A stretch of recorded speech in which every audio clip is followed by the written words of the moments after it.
Olá, igreja! Sejam muito bem-vindos a mais uma Estação das Células com o livro Tiago, Evangelho na Prática. No capítulo de hoje, veremos capítulo 4 com o tema O Rico. Para essa passagem, nós temos como referência o texto bíblico que está lá no livro de Tiago, do capítulo 5, versículos de 1 até 6. Isto é uma advertência aos ricos. Ide, pois agora, vós, ricos, chorai e pranteai por vossas misérias, que hão de vir sobre vós. As vossas riquezas estão corrompidas, e as vossas vestes estão comidas por traça. O vosso ouro e a vossa prata estão corroídos, e a sua ferrugem dará testemunho contra vós. E comerá a vossa carne como se fosse fogo. Amontoastes tesouros para os últimos dias. Eis que o pagamento dos trabalhadores que ceifaram os vossos campos e que por vós foi retido por fraude, clama, e o clamor daqueles que ceifaram entraram nos ouvidos do Senhor Sabaote, o Senhor dos Exércitos. Vivestes um prazer sobre a terra, e vos deleitastes, nutristes os vossos corações, como em um dia de amargura. Condenastes e matastes o justo, e ele não vos resistiu. Bom, essa passagem é uma passagem um pouco dura, né? Que traz uma reflexão interessante acerca de pessoas e riqueza. E o primeiro ponto que eu queria esclarecer para todos vocês é que a riqueza ou o rico, ele não é abominado por Deus, ter riqueza não é um pecado em si. Porém, a Bíblia e Deus, ele nos adverte e nos pede que tenhamos um pouco de diligência, que sejamos vigilantes quanto à questão da riqueza. Porque essa riqueza que temos, essa abastança de bens, essa abastança de recursos, ela não pode ser maior que o nosso alvo, que é Cristo. Ela não pode estar no nosso coração ao ponto de roubar todo o protagonismo que Deus tem que ter nas nossas vidas. Então, no primeiro ponto que eu queria trazer é que a alegria da pessoa ou do rico que ele não tem Deus no coração, essa alegria é uma alegria finita. No capítulo 1 do livro de Tiago, no versículo 11, que diz: porque o sol nasce com um calor ardente e a erva seca, e a sua flor cai, e a graça da aparência perece.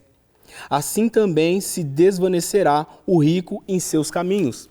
Então aqui retrata sobre o rico que, diante dos seus recursos, com os seus bens, ele, sem Deus no coração, ele não é nada. Sem Deus no coração, ele é comparado à erva do campo que desvanece, à erva no campo que, por mais que tenha sua formosura e sua beleza, ela não resistirá ao sol, ao poder maior.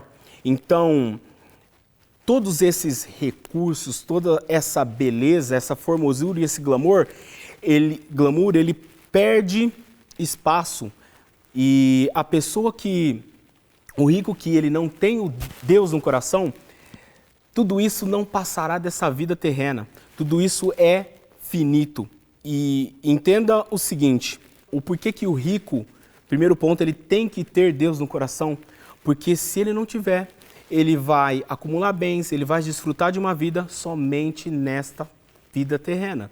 Ele não vai passar a eternidade com Cristo. Então, que a riqueza seja um meio de você conquistar o reino dos céus.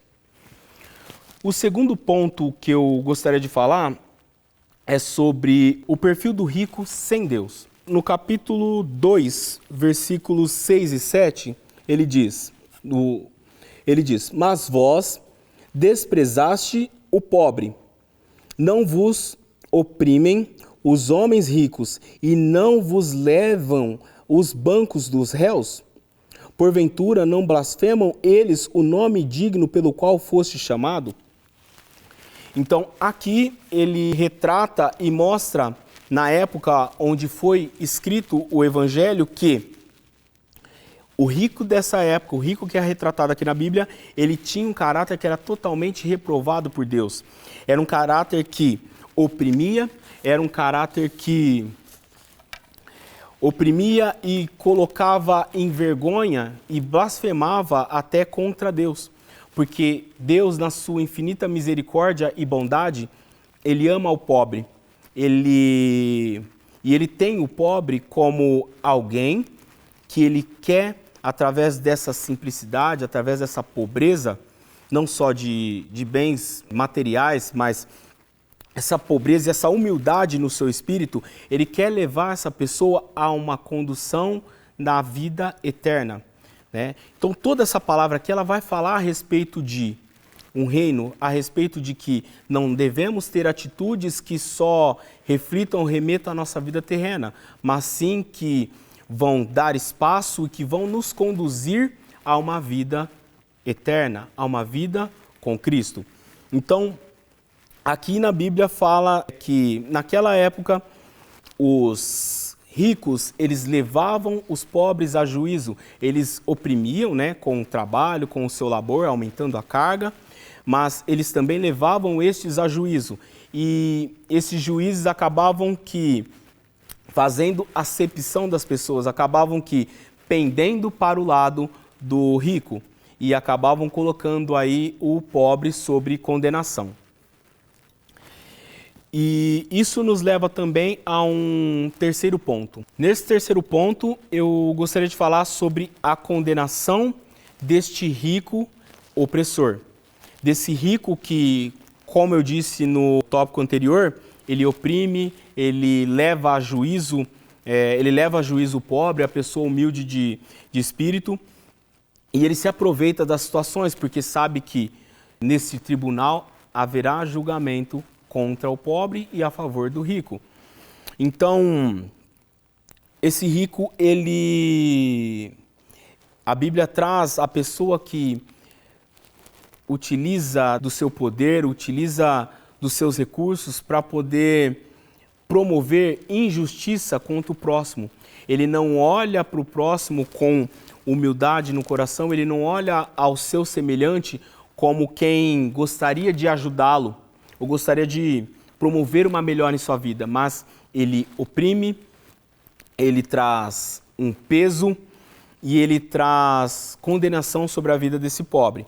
Então, na Bíblia, o nosso material, ele retrata bem que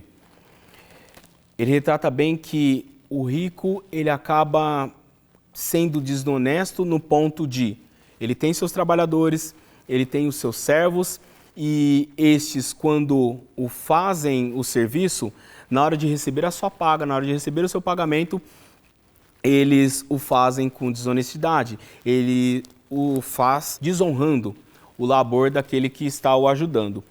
E nesse momento eu queria te chamar para reflexão. Se nós temos sido honestos com as nossas transações, se nós temos colocado no nosso coração um dos mandamentos de Deus, que é amar o teu próximo como a si mesmo.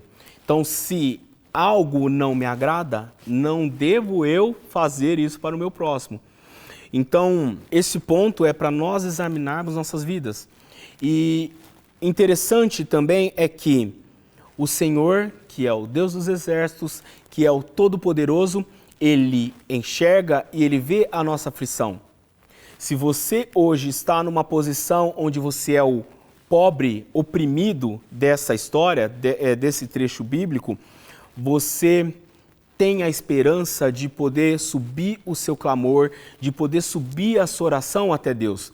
E Ele vendo o seu clamor, a sua oração, Ele pode agir em seu favor.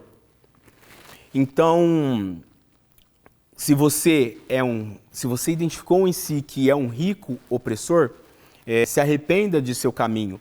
Não creia e não fundamente a sua vida no princípio de que você vai viver a vida toda agindo como está agindo e nenhum sofrimento ou nenhuma consequência virá sobre sua vida. E se você é um pobre, oprimido, entenda e fundamente a sua esperança na certeza de que o nosso Deus, o Salvador, Ele enxerga, Ele vê a sua angústia, Ele vê o seu sofrimento e Ele age em seu favor. E um penúltimo ponto aqui, eu gostaria de falar sobre o desfrute dessa riqueza. Então, aqui é apontado que nos dias onde havia sofrimento na casa do pobre, o rico estava desfrutando da sua vida. Ele estava vivendo as vontades do seu coração, ele estava vivendo somente para si. E essa é uma advertência que nós temos que ter, porque como eu posso descansar, ou como eu posso viver uma vida em paz, sendo que o meu irmão, o meu semelhante, ele sofre? Então, a Bíblia, ela quer que nós nos despertemos para que a ajuda possa chegar aos menos favorecidos. Não estou pedindo para você vender todos os seus bens e doar à caridade, e nem falando que isso é um impedimento, caso o Senhor toque e mova o seu coração para isso. Mas eu queria te chamar para que nas pequenas coisas, ou utilizar dos recursos que você tem, mas como um todo, o seu tempo, os talentos que Deus concede à sua vida, utilizá-los em prol do próximo. Ao momento de utilizar ao próximo, você está fazendo o mandamento de Deus, você está cumprindo o mandamento de Deus, que é amar o teu próximo como a si mesmo. E este capítulo do livro, ele não é somente uma advertência ao rico, mas ele estende a mão, ao ponto de que, para toda circunstância que é apontada como opressão ou como algo que desagrada o coração de Deus, nós temos histórias, temos dois exemplos bíblicos muito profundos e bonitos que falam acerca de duas pessoas que se encontravam nessa situação de rico, nessa situação dessa abastança de recursos em meio a uma sociedade, né? Então, nós temos primeiro a história de um jovem rico que, quando Jesus estava pregando próximo a ele, ele foi até Jesus e perguntou como ele faria para poder herdar o reino dos céus, para poder ter a vida eterna. E Jesus disse a ele perguntou se ele guardava todos os mandamentos, onde ele falou que sim, guardava. Então, logo na sequência, Jesus pede para que ele venda todos os seus bens, desfaça de toda a sua riqueza, de todos os seus recursos e siga Jesus. E ele, muito entristecido, ele acaba indo embora e com toda a sua tristeza no coração.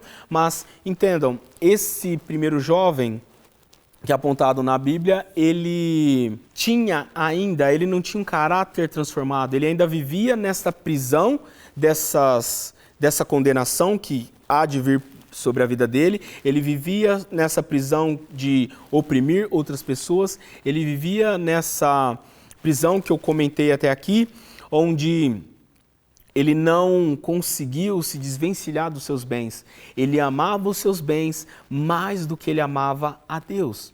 E o que podemos tirar de ensinamento é que ele não guardava todos os seus mandamentos. Ele não quis vender os seus bens e dar aos pobres. Ele amava a si, porém ele não quis amar o seu próximo fazendo uma doação pedida por Jesus. E a segunda história é sobre Zaqueu. Zaqueu era um publicano, cobrador de impostos, onde a Bíblia retrata que ele era desonesto com as pessoas que ele cobrava impostos, ele oprimia as pessoas e ele tinha comportamentos e atitudes que desagradavam o coração de Deus. E ao saber, em determinado momento da vida, onde a Bíblia não retrata se Zaqueu já estava num processo de reflexão ou num processo de amolecimento do seu coração, mas em determinado momento, Jesus passando pela cidade onde ele estava, ele decide ir ouvir a pregação de Jesus.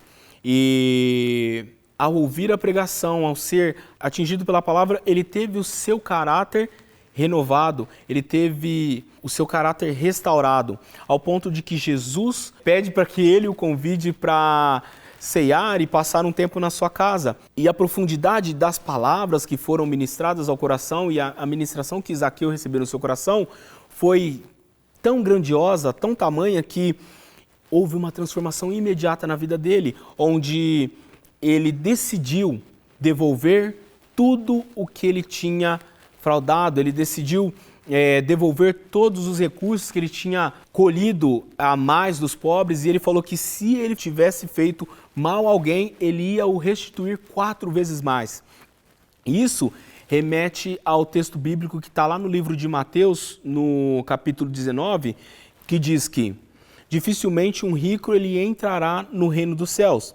E aí Jesus compara essa dificuldade de entrar um rico no reino dos céus à questão de que é mais fácil passar um camelo pelo olhar de uma agulha do que um rico entrar no reino dos céus. Só que na palavra de Deus, este rico que ele está se referindo é o rico opressor, é o rico sem Deus, é o rico que tem aquele caráter que ainda não está restaurado e não está transformado. Mas nesse mesmo texto temos a esperança de que Jesus fala que com os homens isso é impossível, né? Aos olhos humanos isso é impossível, mas com Deus, né, todas as coisas são possíveis, tudo pode tornar a existir. E é essa impossibilidade ou esse milagre, que é onde Deus opera, que nós podemos ver na vida de Zaqueu. O primeiro jovem rico, ele não teve essa transformação, ele quis continuar vivendo o pecado, mas Zaqueu, ele teve essa transformação por um ato milagroso. Então, como na história de Zaqueu, que se você hoje enxerga que tem os seus bens sendo mais importantes do que a vida eterna, tendo os seus bens sendo mais importante que o seu próximo, tendo os seus bens mais importante que qualquer coisa nesta terra, você tem que voltar os seus olhos e pedir para que venha o milagre sobre sua vida. Minha reflexão hoje é que os nossos atos, que a gente possa refletir para que os nossos atos não sejam como o do rico opressor. Refletir que nós não tenhamos a atitude de colocar as nossas riquezas ou os nossos bens acima de Deus, né? Tudo é dele e tudo é para ele. Que hoje nós possamos refletir, né? E possamos ter uma mudança de atitude que nos conduza a uma vida eterna, que é muito mais valiosa do que ouro, do que prata, do que qualquer riqueza ou bem material que nós possamos ter neste pequeno trecho, nesse pequeno fragmento que nós temos de vida terrena. Que os seus olhos hoje foquem e olhem para a eternidade e não para esta vida passageira. Que você tenha um dia abençoado e shalom, nos vemos no próximo vídeo.